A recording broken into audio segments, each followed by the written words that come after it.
Hello everyone, आप सभी को 1111 स्टार सीड में बहुत बहुत स्वागत है। चलिए आज एक जनरल रीडिंग करते हैं। 2024 आपके लिए क्या लेके आने वाले हैं, ये जनरल रीडिंग है। जो भी आप इस वीडियो तक पहुँचे हो उसके लिए ये रीडिंग है, तभी आप पहुँचे हो। तो चैनल को सब्सक्राइब कीजिए एनर्जी को क्लेम करने के लिए। चलिए शुरू करते हैं। चलिए शफल कर लेते हैं क्या कार्ड्स आने वाले हैं, 2024 कैसे जाने वाले हैं आप सभी के। मैं यहाँ पे 6 कार्ड्स को रखती हूँ।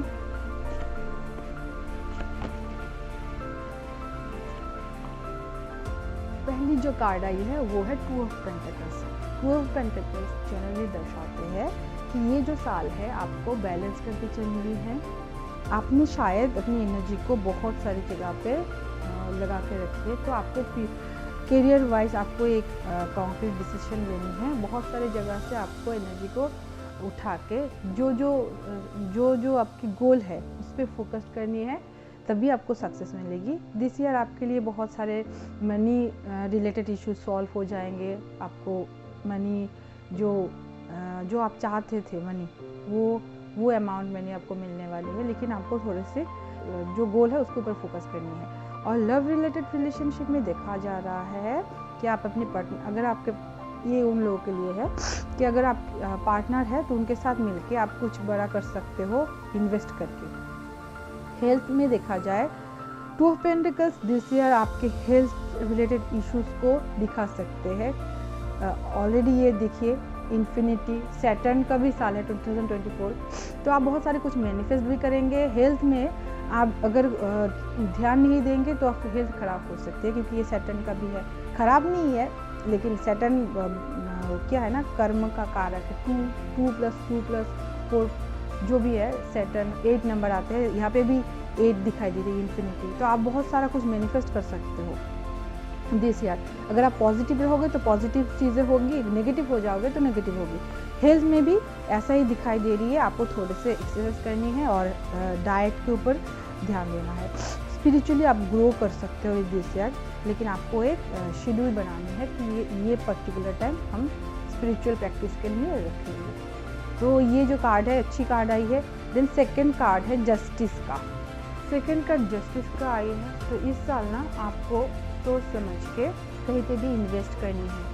आपके साथ जस्टिस होगी, लेकिन आप अगर फेयर रहेंगे, आप रिलेशनशिप में आपको बहुत फेयर रहना है, क्योंकि अगर ये जो है ना सैटर्न भी इस साल भी ना जो भी है हिडन ट्रूथ है वो निकाल के सामने आएंगे। तो आपको ना अपने पार्टनर के प्रति लॉयल होनी है। अगर आप लोगों के पास पार्टनर नहीं है तो आपके साथ जस्टिस होगी। आप जैसे रहोगे, अगर आप पॉजिटिव रहोगे, आप अपनी वाइब्रेशन को जैसे रहोगे वैसे पार्टनर को आप अपनी लाइफ में अट्रैक्ट। यहाँ पे जिनके लाइफ में पार्टनर नहीं है उन लोगों को सोलमेट मेडिटेशन करने के लिए मैं एडवाइस करती हूँ। कार्ड में इंटरप्रेट करने के बाद जो मुझे नज़र आ रही है कि आपको ना सोलमेट मेडिटेशन करनी चाहिए, तभी आपके ना वाइब्रेशन हाई हो रहेंगे। और आप 7 चक्र मेडिटेशन भी करा कीजिए, तो इससे क्या है ना आप बैलेंस रहेंगे। आपकी ऑरा में कोई नेगेटिविटी नहीं होगी, तो तभी आप पॉजिटिव पर्सन को आपकी लाइफ में अट्रैक्ट कर पाओगे। खुद अगर आप नेगेटिव रहोगे तो ये भी हो सकता है कि आप नेगेटिव पर्सन को ही अट्रैक्ट करें। तो इसलिए लव रिलेटेड रिलेशनशिप में पहले आपको लॉयल रहनी है अपने पार्टनर के साथ। अगर आप पार्टनर हो, आपके पास पार्टनर है, क्योंकि पिछले कई सालों में आपने जो भी करा ना, अगर आप डिसलॉयल हुए हो, जो हिडन ट्रूथ है वो निकाल के आएंगे।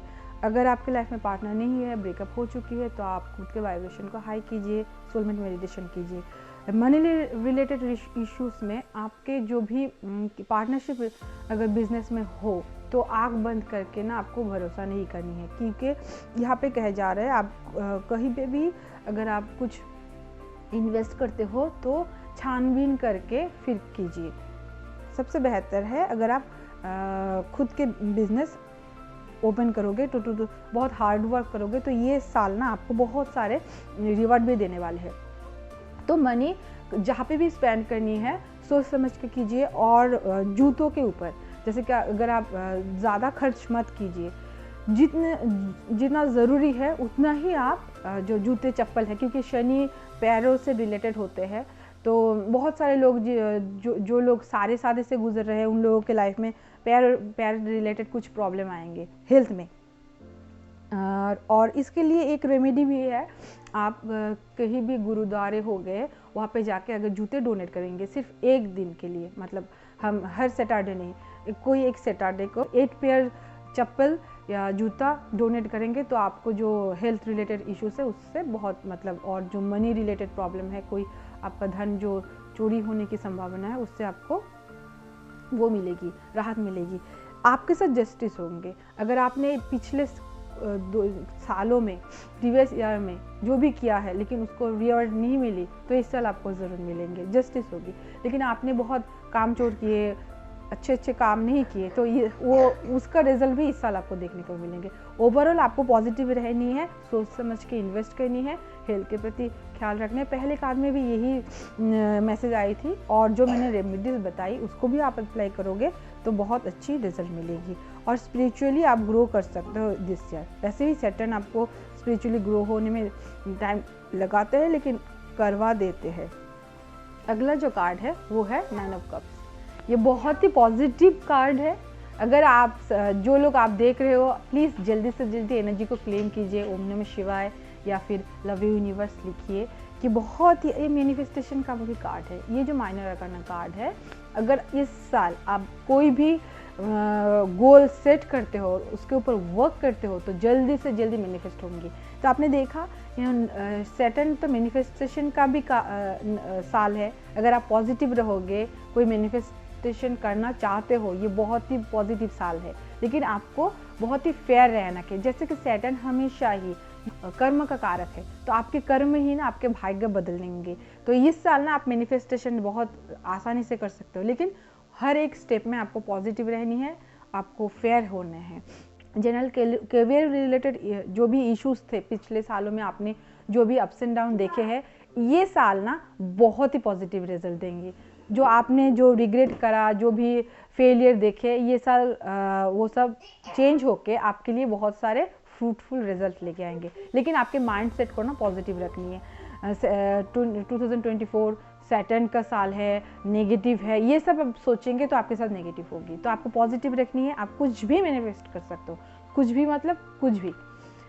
करियर हो गई, फाइनेंस के लिए जो आप अगर करियर ग्रोथ होगी तो ऑब्वियसली आपके मनी भी बहुत सारे आएंगे। तो ये साल बहुत सारे लोगों के ना बहुत सारे विश फुलफिल होगी और बहुत सारा धन जो अनलिमिटेड है ना, वेल्थ, वो आने की संभावना है। जो लोग खुद के ऊपर वर्क करते हैं, आपकी प्लैनेटरी सिचुएशन सन मून वो अलग बात है, लेकिन यहाँ पे टैरो के ऊपर जो दिखाई जा रही है सन मून रिलेटेड जो भी सन मून जॉडिक साइन जो भी है उसके हिसाब से नहीं, ये जो जनरल मीनिंग है, ये जो जनरल मीनिंग है टैरो के साथ मैं कर रही हूँ आप लोगों के लिए। जो लोग आप यहाँ तक आए हो उन लोगों के लिए मैं बोल रही हूँ कि आपके लाइफ में किसी के लाइफ में बहुत सारे एबंडेंस, बहुत सारे पैसा आने वाले हैं। ये तो ज़रूर होगी, बहुत सारे। 1 ईयर कंप्लीट होने के बाद आप लोग यहाँ पे आके कमेंट करेंगे। तो इस एनर्जी को क्लेम कीजिए। और लव रिलेशनशिप में आप जिन लोगों के साथ पास पार्टनर नहीं है, आपको अच्छी मतलब पिछले साल में शायद आपके साथ डिसेप्शन जो भी है, ब्रेकअप हुए थे, वो नेगेटिव एक्सपीरियंसेस थी आपके लाइफ में। तो अगर पार्टनर है, वो पार्टनर है तो आप इमोशनली मैच्योर हो इस साल। तो आप वैसे ही पिछले सालों में जो एक्सपीरियंस लेसन आपने लर्न किया आपके पार्टनर के साथ, वो आपको बहुत ही वो वाइज पर्सन बना चुकी है। तो इस हिसाब से आप बहुत ही इमोशनली मैच्योर हो, तो आप रिलेशनशिप को बेहतर बनाओगे इस साल और बैलेंस कर पाओगे। जो हमारे रिलेशनशिप में ज़्यादातर प्रॉब्लम इमोशनल इमैच्योरिटी की वजह से होती है। पिछले सालों में जो लोग बहुत ही अप्स एंड डाउन से अपने रिलेशनशिप से गुजरे हैं, वो लोग बहुत मैच्योर हो चुके हैं। आप मानो या ना मानो, आप मैच्योर हो चुके हो। तो पास्ट एक्सपीरियंस के बेस पे ये साल आपके लिए बहुत अच्छा रिजल्ट देने वाले हैं। पार्टनरशिप पहले भी मैंने कहा था, अगर आपके पार्टनर है तो आप कुछ इन्वेस्ट करोगे, कुछ नए प्रोजेक्ट करोगे, इससे आपकी जो रिलेशनशिप भी ग्रो होगी और आपके फाइनेंशियल जो भी प्रॉब्लम है उससे भी आपको बेहतर रिजल्ट मिलेगी। ओवरऑल देखा जाए तो ये साल आपके लिए बहुत सारी खुशियाँ लेके आने वाली है। सिर्फ आपको पॉजिटिव रहनी है, फेयर रहना है आपके खुद के प्रति और दूसरों के प्रति, तो काम काज में, रिलेशनशिप में, हर जगह से आपको बेहतर रिजल्ट मिलेगी।